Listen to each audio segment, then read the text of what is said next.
What's going on there, YouTube? Welcome back to another comic book video. Okay, so we're going to continue our coverage over Kings of Pain, the next crossover that we are talking about on my channel for the X-Men. Now, when it comes to Kings of Pain, it was a crossover that was done over in the annuals for Marvel Comics around this time. 3 of the annuals were X titles, and one of them being a New Warriors annual. Now, with that being said, so far we had learned that there were 2 different companies working for 2 mysterious people to bring back a certain character, and that character is no other than Proteus. Now, Proteus is a very powerful character, and so let me explain. So when it comes to Proteus, his real name is Kevin McTaggart. He is the son to another character known as Muir McTaggart. Now, here's the thing. There have been a lot of retcons done on this character over the years in Marvel Comics. And I'm not going to sit down and try to explain all those different kinds of retcons for the sake of this video. So all we know right now is he is the son to Muir McTaggart. Now, when it came to Kevin, when he was young, he did gain his mutant ability, but that was the beginning of the downfall. So once he did gain his mutant ability,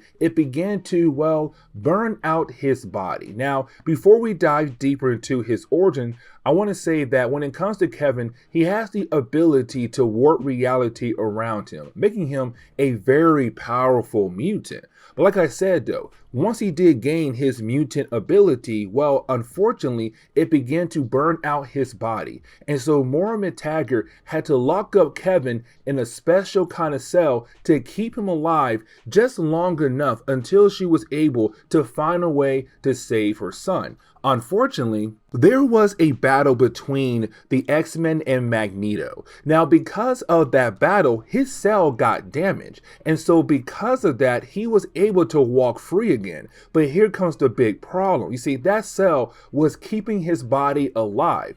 And so when the cell got damaged, his body completely died. And so he had to find a new host. And that kind of told us that when it comes to Proteus, he's kind of like this source of energy floating around looking for the next host to keep him alive. And so in the original story that he appeared in, we saw him going to body, hoping to find the right body to keep him alive long enough so that he is able to rejoin society. But that's the problem though. His powers just kept burning every single body that he would find. Now, the story did end with Colossus being able to kill off Proteus because one of his weaknesses is metal. And so once you had Colossus being able to kill off Proteus, we were left to believe that he was gone forever. But Kings of Pain changed that. See, we kind of find out that after Colossus had supposedly defeated Proteus, Proteus did not die. His energy body was just broken into many pieces across the world. Now, there were 2 companies who were trying to bring Proteus back to life. One of those companies we can totally forget about because by this point, they're no longer really important for the sake of the story. And so now we can focus on AIM, one of the 2 companies that was trying to bring Proteus back to life. You see, when it came to AIM, they realized if you are able to go around the world to find those different pieces of Proteus and actually put him back together, but also put him inside a containment suit, then Proteus could come back to life. And that was AIM's goal. But also AIM was planning to use Proteus to control him. And if they had that power to control him, they'll be unbeatable because again, Proteus has the ability to warp reality around him, making him one of the most powerful mutants in the world. And so right now you have X-Force and New Warriors freaking out. And they said, listen, if they're trying to bring back Proteus, we have to tell Muir McTaggart. And so they went over to Muir Island. Now, there is something else we do have to talk about, but luckily we can talk about that thing as we dive into the opening pages of today's story, and that would be Muir McTaggart. Now, you see, when it came to Muir, in the earlier story arcs of our coverage on the X-Men, she has been acting different, more aggressive a lot of times, and sometimes more happy than usual. And so for our heroes on the X-Men, the main X-Men team, they begin to realize that Moira Taggart is not her usual self. Now, let's not forget that when it came to Moira Taggart, around this time in Marvel Comics, she had her own X-Men team that she had put together on the island as well. But here's the thing. They're also not acting normal either. And the question is right now, why? Now, when it came to the earlier story arcs, we did get a few hints on who could most likely be in control of those characters. This book right here, it flat out tells us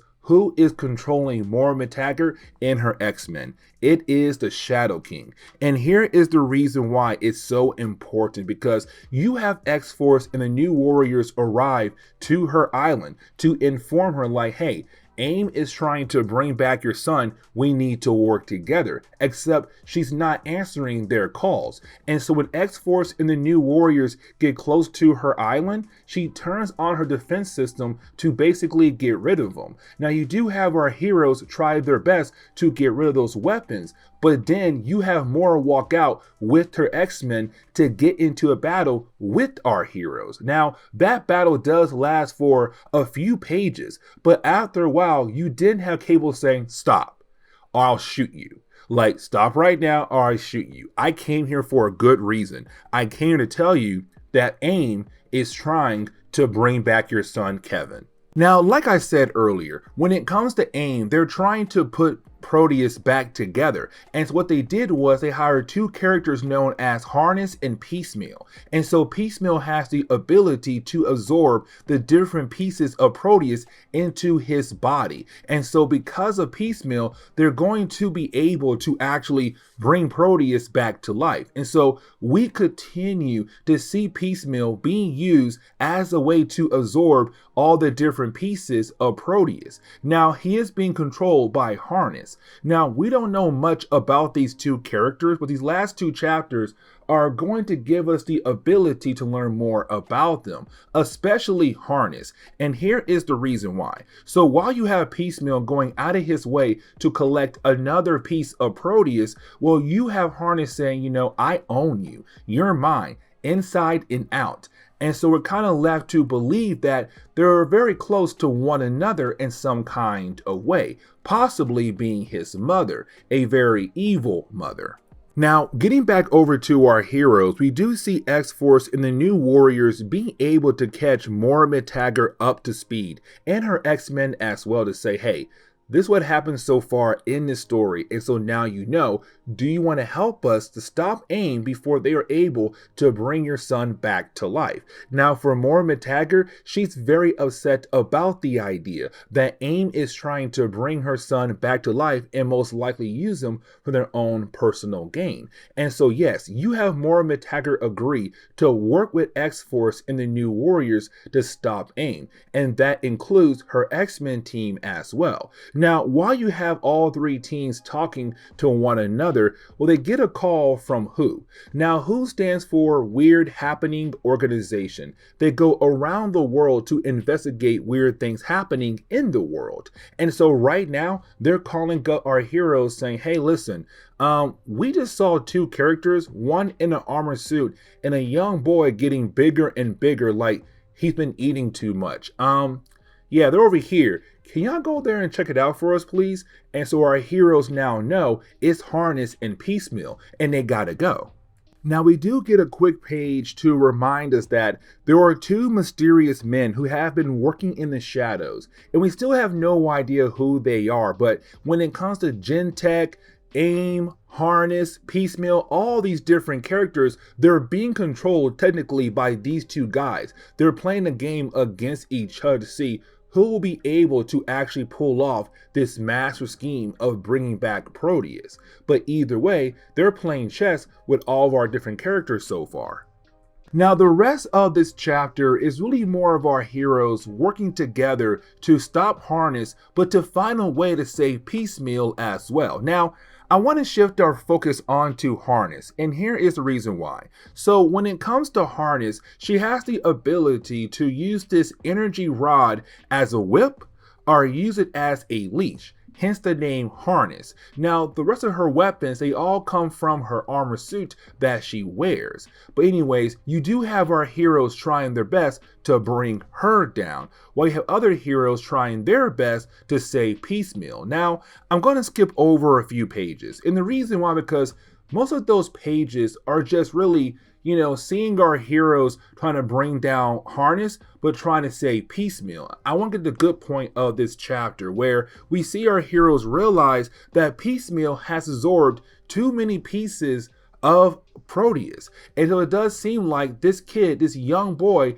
might actually die here. He might actually explode. And technically, he does. But he doesn't die right there. You see, because he did absorb so many pieces of Proteus, you have the two young boys, Proteus and also Piecemeal, combined into one being, giving birth to a new Proteus, better known as Proteus 2. So yes, Proteus has returned, and for our heroes, this is a huge problem, because now you are talking about the idea of one of the most powerful mutants who has the ability to warp reality returning to Marvel Comics, and right now he is about to cause a whole lot of problems.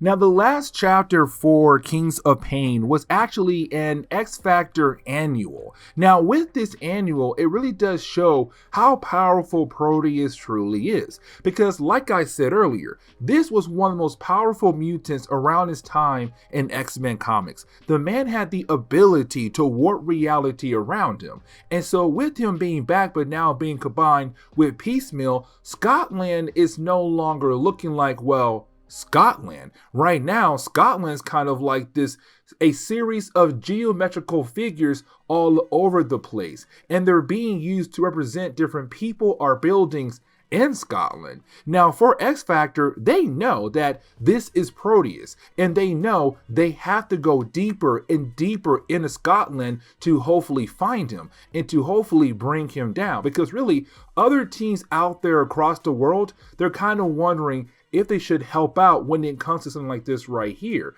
You have Excalibur wondering if they should jump in. You have the Avengers wondering if they should jump in. You have other teams out there on standby saying, all right, X Factor, you're saying you got this. Please show us you can. If you can't, we're going to jump in. Now, once you have X Factor being able to find Proteus at the heart of this whole area, well, they run into a huge problem, which is, well, Proteus. Because, like I said, this man can warp reality around him. And so you have X Factor try to use their different abilities, hoping to actually bring him down. But the problem is, though, Proteus is able to stop their attacks in so many different ways, because again, he's warping reality around them. Now, for Beast, he does learn one big lesson right here. The idea that Proteus is no longer weak to metal, because you have Beast try his best to come from behind, hoping to take down Proteus with some metal gauntlets, and he finds out that does not work anymore. And so you have Proteus just take down the entire team, and then he teleports them into his mind. Now for AIM, they're seeing what's happening right now in Scotland, but this is AIM saying, okay, our plan failed. Like, our goal was to contain Proteus before he was able to come back to full power, but unfortunately our plan failed. So now we're going to back out. Now, some of the members of AIM, they're kind of wondering, hey, what are we going to do with Harness? And they said, listen, if she survives, most likely she'll be arrested. But if she does survive and not arrested, then don't worry. We'll take care of her down the road. But for right now, we got to make sure there's no trail that leads back to us that shows that we were involved in this hot mess. Now, once you have X Factor being able to meet up with X-Force, the New Warriors, the X-Men inside the mind of Proteus, this is where Jean Grey tells us how they're going to be able to stop Proteus. You see, for Jean Grey, she realized when her mind was connected to Proteus' mind, she learned something about him. Now, something else I want to mention is that around this time in X-Men comics, Jean Grey no longer had the ability to be a telepath. So it was really Proteus who was able to connect his mind to her. But either way, with their minds being connected to one another, she learned that Proteus was happy when he was technically quote unquote dead. Let me explain. So when it came to Proteus, when he was defeated by Colossus many years ago, his body did fall apart to all those different pieces across the world. But when his body was like that, he felt nothing.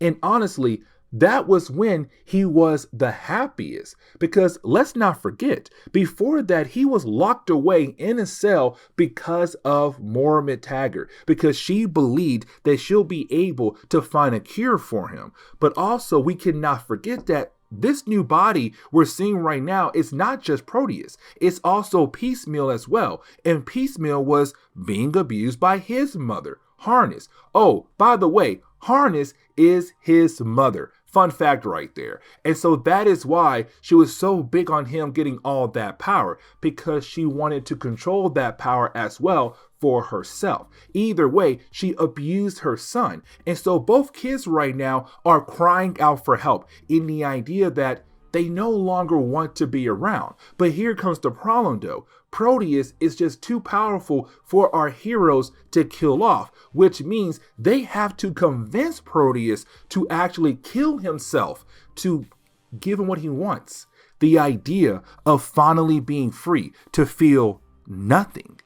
Now, for our heroes, they do realize that they do have more options than one. Like, yes, when it comes to Proteus, most likely the world is better off without him because how powerful he truly is. But at the same time, Proteus wants to feel nothing. We did have our heroes say, let's not forget that AIM had built a containment suit that could be used to give Proteus a new life in this world and give us a chance to show him a better life than he had the last time when he was around. A better life than what Moira McTaggart gave him. A better life than what Harness gave Piecemeal. Because again, Piecemeal and Proteus, they're combined into one. And technically right now, both mothers in their mind have done a horrible job. Now for me personally, I say Moira McTaggart did a bad job, yes, but not completely as bad as, Piecemeal's mom, Harness. Either way, it's our hero saying, let's give Proteus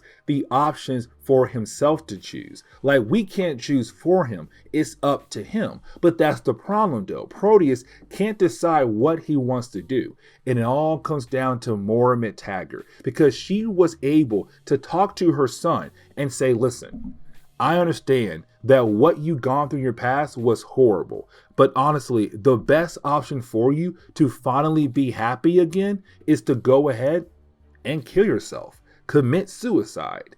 And so with Proteus, he also realized that she is right. And so with that, we see Proteus die at the end of the story.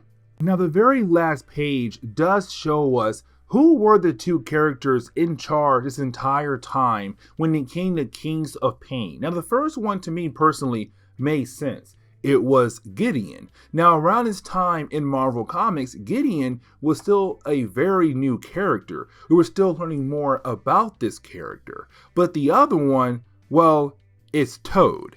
Now, for me personally, I didn't like the idea of Toad being this other mysterious character in the shadows. But I do understand why they used this character for, because in the past, Toad was always used by other people for their own schemes. And so for the first time, it was time for Toad to be the one to use other people for his schemes. And so at the end of the book is Toad saying that he loves the idea of being in charge, being able to control other people for his own personal scheme. And so with that being said, this is where we are going to end today's comic book video. So please leave me a like down below and subscribe. But guys, see y'all next time. Later.